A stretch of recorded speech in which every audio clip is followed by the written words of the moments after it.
उबाटाचे आमदार भास्कर जाधव नाराज असल्याच्या चर्चा शनिवारपासून राजकीय वर्तुळात रंगल्या आणि त्यातच काल भास्कर जाधवांनी ठेवलेल्या व्हॉट्सअॅप स्टेटसची सुद्धा सध्या चर्चा आहे। मोरक्या जर जिद्दी असेल तर जनावर पण विश्वास ठेवतात असं स्टेटस जाधवांनी ठेवलेलं आहे। जाधवांचा मोरक्यांवर जर विश्वास राहिलेला नाही असं मंत्री संजय शिरसाट यांनी म्हटलेलं आहे। तर संजय शिरसाट यांनी भास्कर जाधवांना थेट ऑफर दिलेली आहे। भास्कर जाधवांनी वाघाच्या कळपात यावं असं शिरसाट म्हणाले।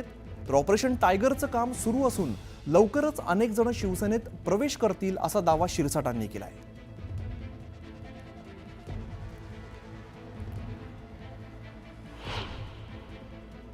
त्यांचा मोरक्या हा धाडसी नाही हे त्यांना सांगायचं।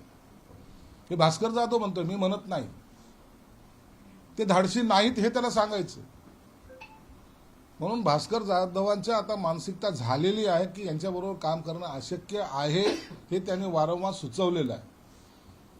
आणि मग इतर लोक जे काही त्यांच्या विनवण्या करायला त्यांच्या मागे लागलेले आहेत त्यांचं ते ऐकणार नाहीत।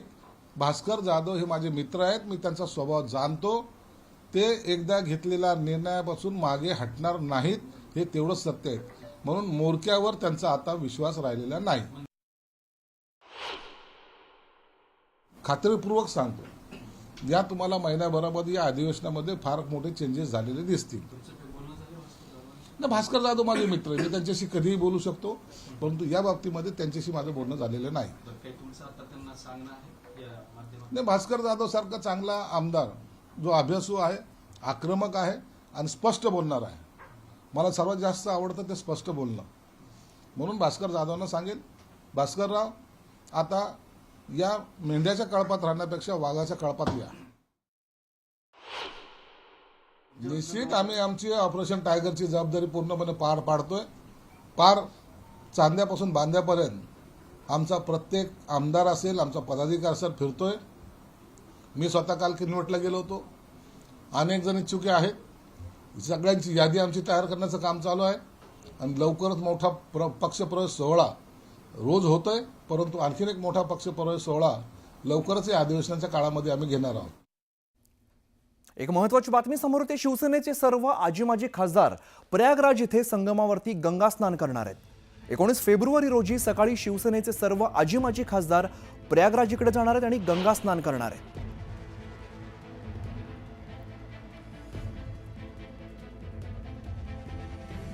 शिवसेनेचे आजी-माजी खासदार जे आहेत ते सगळे ते प्रयागराजमध्ये जाणार आणि संगमावरती गंगा स्नान करणार आहेत। पुढची बातमी बघूया। कर्जत आमदार रोहित पवार मित्रमंडळ आणि महाराष्ट्र कुस्तीगीर परिषदेच्या वतीने 26 मार्च ते 30 मार्च दरम्यान महाराष्ट्र केसरी स्पर्धा घेतली जाणार आहे। कुस्तीगीर संघाने पैलवानावरती बंदी घालणं चुकीचं म्हणूनच आम्ही तिकडे बंदी घातलेल्या शिवराज राक्षे, महेंद्र गायकवाड या दोन पैलवानांना देखील आमच्या स्पर्धेमध्ये खेळण्याची संधी देणार असल्याचं रोहित पवारांनी स्पष्ट केलं आहे।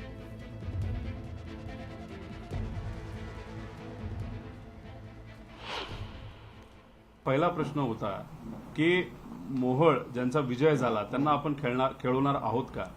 यांनी सगळ्यांनी सांगितलं की आम्ही पैलवानांसाठी ही स्पर्धा घेत असतो। मोहोळ हे पैलवान आहेत, त्यांना सुद्धा तिथे संधी दिली जाणार, राक्षांना सुद्धा संधी दिली जाणार, गायकवाडांना सुद्धा संधी दिली जाणार।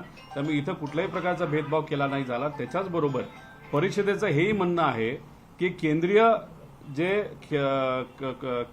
स्पोर्ट्स मिनिस्टर आहेत त्यांना सुद्धा बोलावलं जाणार आहे, राज्यात मुख्यमंत्र्यांना सुद्धा बोलवलं जाणार, दोन्ही उपमुख्यमंत्र्यांना बोलवलं जाणार आणि पवार साहेब तर शेवटच्या दिवशी त्या ठिकाणी आहेतच। त्यामुळे परिषदेच्या माध्यमातून कुठल्याही प्रकारचं राजकारण खेळामध्ये आणलं जाणार नाही।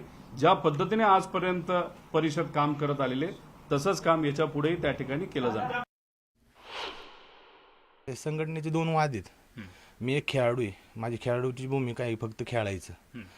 त्यामुळे आता या ठिकाणी मला इकडे ह्या संघटनेने माझ्यावर बंदी घातलेली, तर मला ह्या मला इकडे परिस्थितीकडे खेळता येते, त्यामुळे माझी तयारी चालू आहे। रोहित पवारांच्या कुस्ती स्पर्धेत तुम्ही उतरणार? हो, 100%। तसे प्रयत्न पण चालू आहे आणि प्रॅक्टिस बी चालू आहे। आणि आता मुलुक महाराष्ट्रामध्ये एक छोटासा ब्रेक, लगेचच परत येतो। पाहत राहा न्यूज 18 लोकमत।